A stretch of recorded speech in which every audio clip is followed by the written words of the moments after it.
In the tradition of alchemy, the sexual energy is symbolized by Mercury.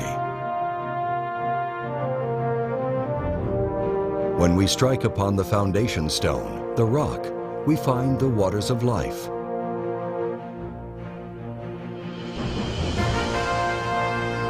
The ancient ritual of baptism is a symbol of the transmutation of sexual energy, the source of salvation.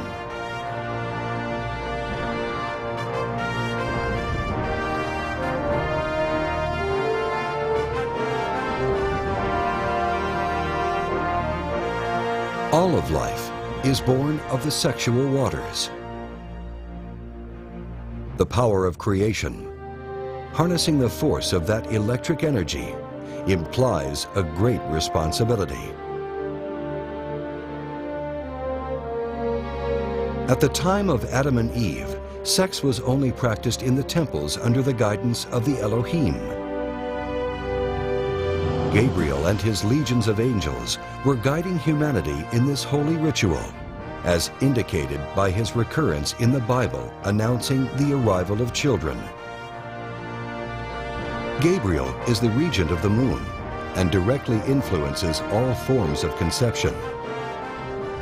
At certain times of the year, the husband and wife would travel long distances in order to be instructed in the sexual mysteries.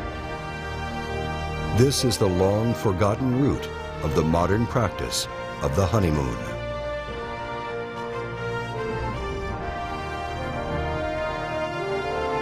Thus the angels supervised this holy sacrament and guided a single sperm to meet an egg in the precise moment needed to engender a deliberate and divine child.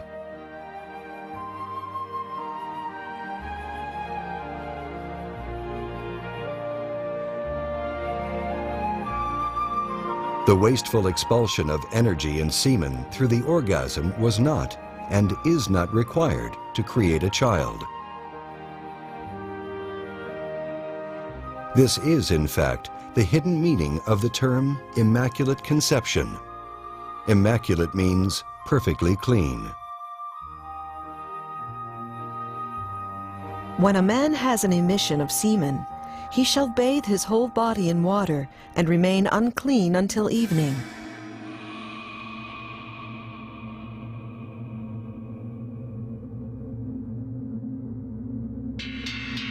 To indulge in the fruit of sexuality means to spill the sexual energy, to orgasm, to taste the divine energy that illuminates the soul in order to feel physical sensation. Thus, the energy used to maintain the physical and spiritual vitality of the individual is expelled through the orgasm. Adam and Eve, as a symbol of men and women of the ancient past, ate of the forbidden fruit of the tree of knowledge, or the secret knowledge of sexuality. They abused the sexual energy in their own bodies by having the orgasm, and therefore they broke the most fundamental rule they had been given. It is very important that the tremendous energy that gives mankind the ability to create be used efficiently, because it is connected to the same energetic force that sustains the individual's own vitality. It is well known that the sexual energy is intimately related to the health of our psyche and our physical bodies. Not only is it necessary for sustaining physical vitality, and thus the 5 physical senses, but also the vitality of the 7 superior senses that unites mankind to the divine. Without the sexual energy, the soul atrophies, breaking our connection with God. When we expel the sexual energy, we expel the energy that fuels our inner senses. This is why those who fornicate, who expel the sexual energy through the orgasm, cannot perceive God directly. The orgasm is symbolized in the poisoned apple given to Snow White. While sweet to the taste of the physical senses, it is poison to the soul. Eating it results in unconsciousness and an eternity of sleep.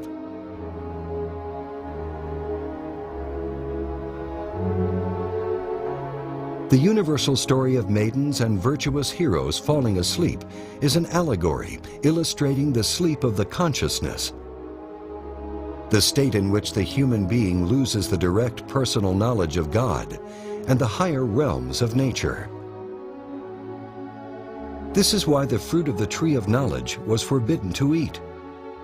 Before the abuse of the tree of knowledge, sex was treated with the utmost respect, and the orgasm was unknown to mankind and unnecessary. Husband joined wife in the sexual act according to the laws given to them by Jehovah Elohim. They enjoyed the tree of knowledge, sexuality, but did not eat of its fruit. This was the genesis of the distinction between good and evil. A humanity that knew only goodness ate of the forbidden fruit and discovered animal desire, which always leads to suffering and pain.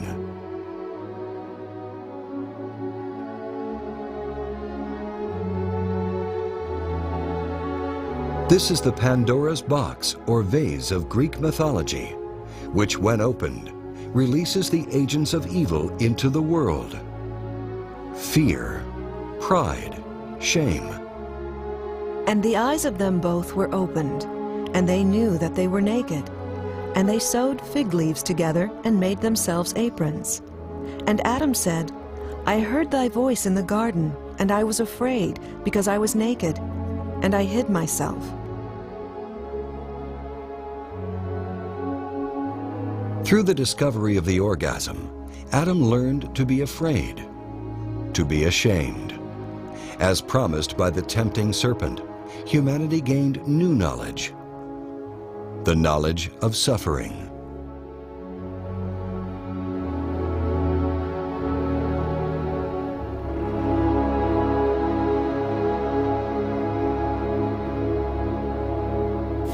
In tasting the forbidden fruit, Adam learned desire.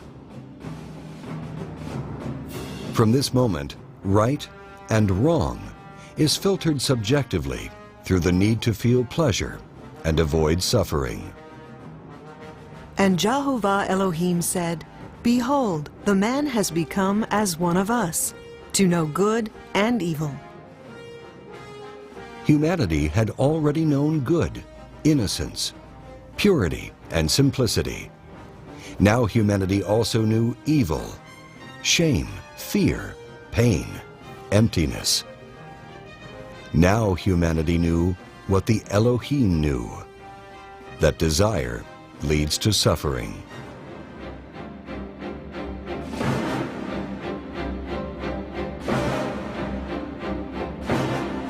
Desire caused all the gods to fall from their places, and it is desire that leads all creatures to hell.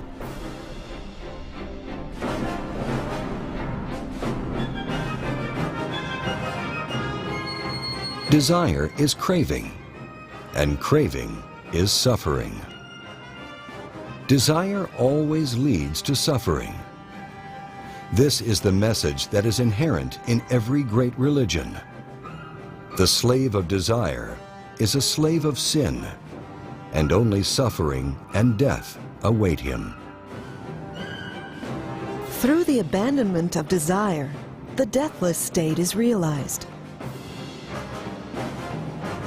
Thus, stripped of their connection to the divine, Adam and Eve, as symbols of humanity, were cast out of Eden to wander in a wilderness of suffering and ignorance. And to the woman he said, I will make most severe your pains in childbirth.